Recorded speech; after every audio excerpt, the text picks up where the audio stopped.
Bismillah ar-Rahman ar-Rahim. In the name of Almighty Allah, the entirely merciful and the specially merciful.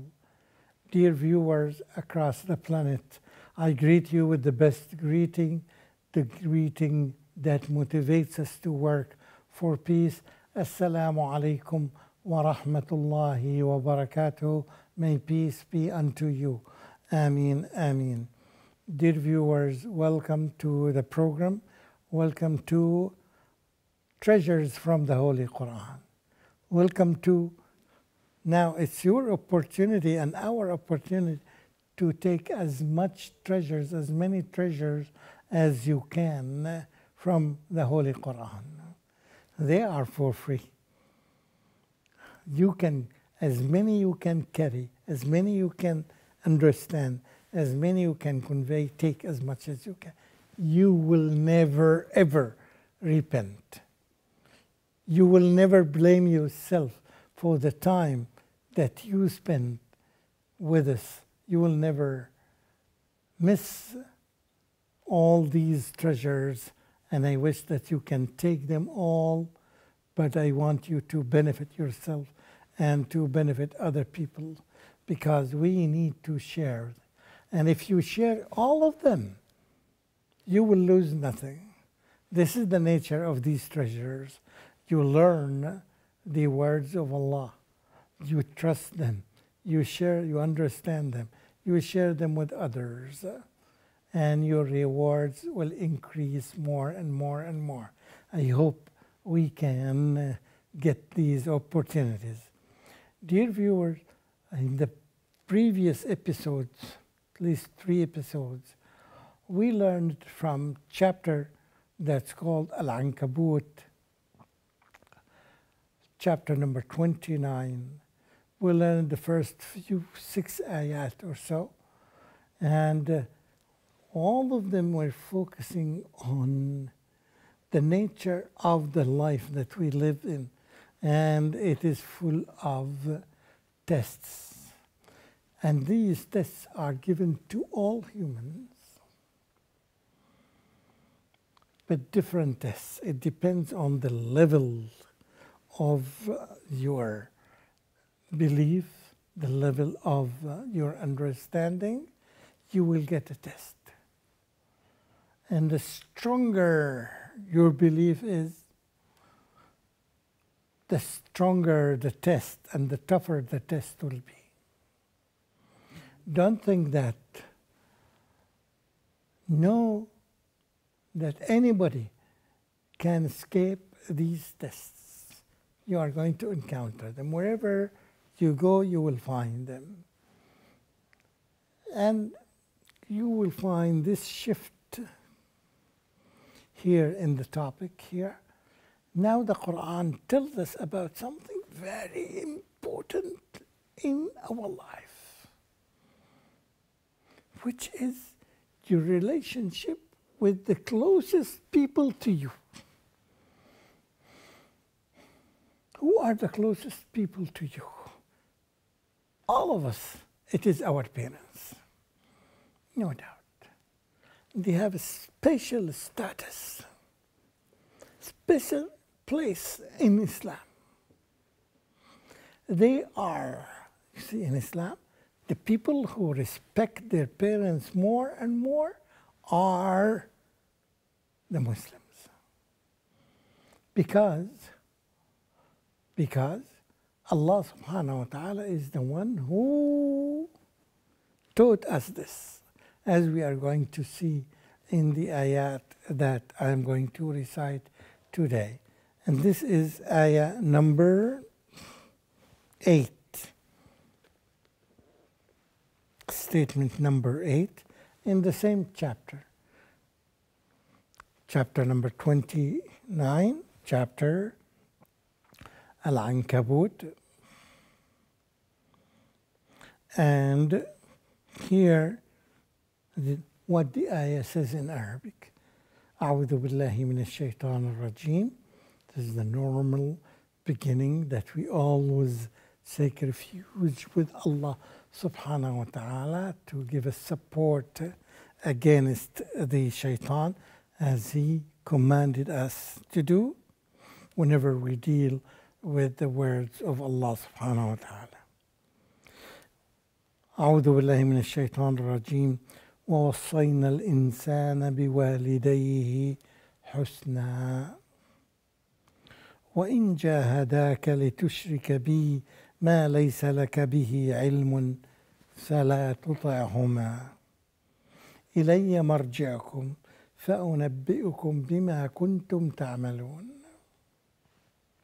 This can roughly be translated as, and we have enjoined on man to be good and dutiful to his parents. But if they strive to make you join with me in worship, anything as a partner of which you have no knowledge, then obey them not. To me is your return, and I shall tell you what you used to do. First of all, Allah subhanahu wa ta'ala said in the beginning, look at the beginning. The beginning talks about وَوَصَّيْنَا الْإِنسَانَ, al-insan, a human being. So everyone who is labeled, who is known to be a human being is included. Again, a refutation of the claims of some people who said something bad about the Quran. Said that, okay, this is the book of Muslims. No, it's the book of human beings. As you see, only in one chapter, 3 or 4 times we encountered this ayah. So here Allah subhanahu wa ta'ala says that وَوَصَّيْنَا الْإِنسَانِ, human being as a human being. Every human being, whether he is Muslim, whether he is Christian, whether he is a Jew, whether he is a Magan, whether he is whatever sect, whatever belief, good or bad, wrong or correct, all humans are included in this ayah. Wow. This is really amazing. You need to memorize 1, 2, 3, or 10. You will find almost hundreds of ayat that talk to human being, any human being, mankind, anyone who belongs to mankind. And this would be a solid proof in your hand to present it to whenever you are asked, whenever you hear this accusation, this claim, this attack against the Holy Quran, so you can refute it, you can defend it, you can present the truth to others. No, what you're saying is not correct. Look at this ayah, look at the other ayah, look at another sentence, all of them. Only specific ayah talk about the believers. Even some ayah talk about the non-believers specifically.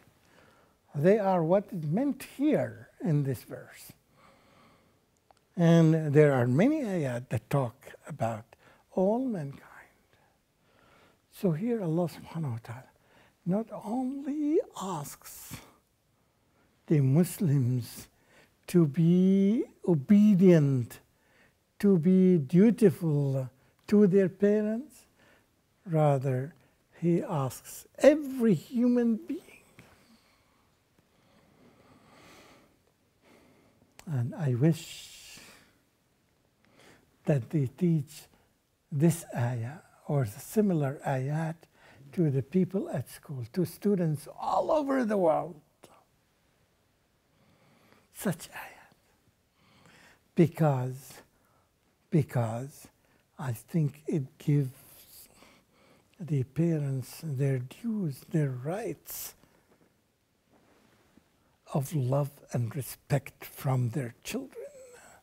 They have this status. Immediately In many ayat, after Allah talks about him, talks about the importance of worshipping Allah subhanahu wa ta'ala, only Allah. Immediately it goes to next ayat, which is the obedience and the love of your parents. Life would look like hell if this does not take place, if this does not happen in our daily life, as if we are living in a jungle full of monsters and animals. We are humans. And if one of the conditions of being human is to respect and obey Allah subhanahu wa ta'ala, who asks us as humans. There are about 7 billion humans that are living. This command is for all of them, no exception. The Japanese, the Bengali, the Africans, the Asians, the Europeans, all of them are included in this ayah to tell us how important this Quran, how essential this Quran is for our lives. And I'm quite sure if the parents know that the Quran has this ayah and this great respect for them, they would immediately support the idea that it should be taught in every school. In every school, in every country, in every city, in every village in the world, in every house, people should know that. Children should know their duty of obeying their parents and respecting them. And parents should ask for their rights. And this is a long story. I don't want to get involved in that because I think legally they have this right. They should have. If they don't have it, they should have this right. Islamically, legally, yes, the parents have this right to be obeyed and to be respected and to be sponsored by their children whenever they are capable. So this is something very important, and I wish that the world would get such a thing and would apply it to teach it to the children, and instead of what we see happening in this world. The bad scenario that we see, the bad stories that we hear almost everywhere in the world about the treatment of the parents so badly, to the degree that they wish they wouldn't have those disobedient kids. The Quran teaches us about this. So from the issue of worshipping Almighty Allah, to give us the importance of your parents, the rights of your parents on you. And this is one ayah. There are tens of the ayats that show this respect to the parents in the Holy Quran, no matter what their belief is. So it does not talk about belief. It talks about the right of every parent upon their children.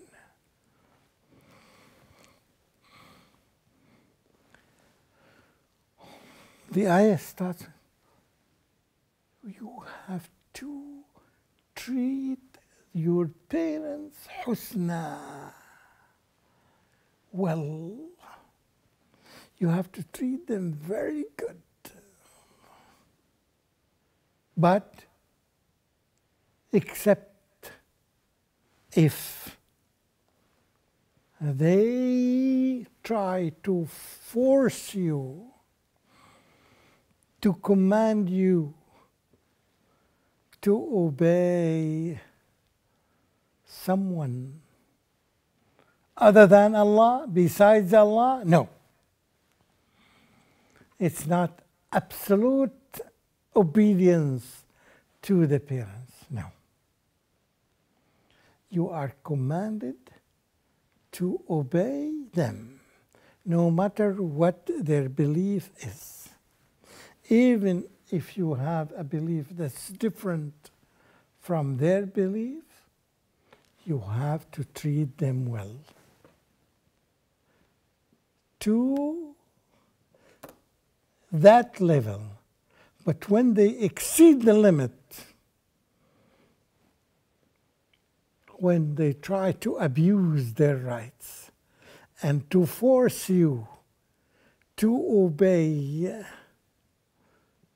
other than Allah, don't obey them.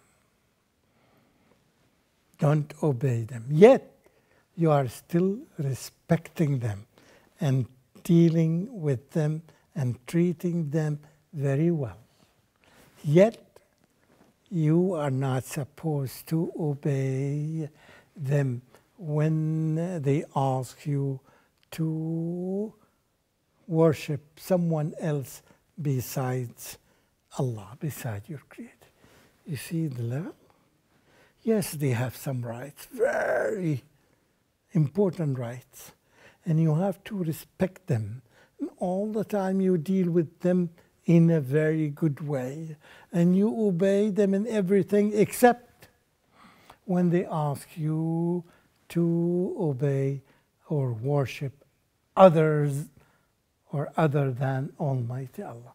This is a very important issue that Islam perhaps is different from other religions. Then remember, إِلَيَّ مَرْجِعُكُمْ. You are going to go back to me. To come back to me, I am your creator. I am the one who originated you, who created you. Then you are going to die and come back to me, and I will inform you of what you have done, whether it's good or bad, whether you obeyed your parents and to what level or not. Try to imagine, how can a human being know his role? It's not by default. It's Allah subhanahu wa ta'ala is the one who guided us. What is the level? What's a kind of the relationship between you and your parents? We do thank Allah subhanahu wa ta'ala for showing us this kind of guidance. And we do continue ask Him to show us guidance in all the issues that we are not aware of. Ameen, ameen.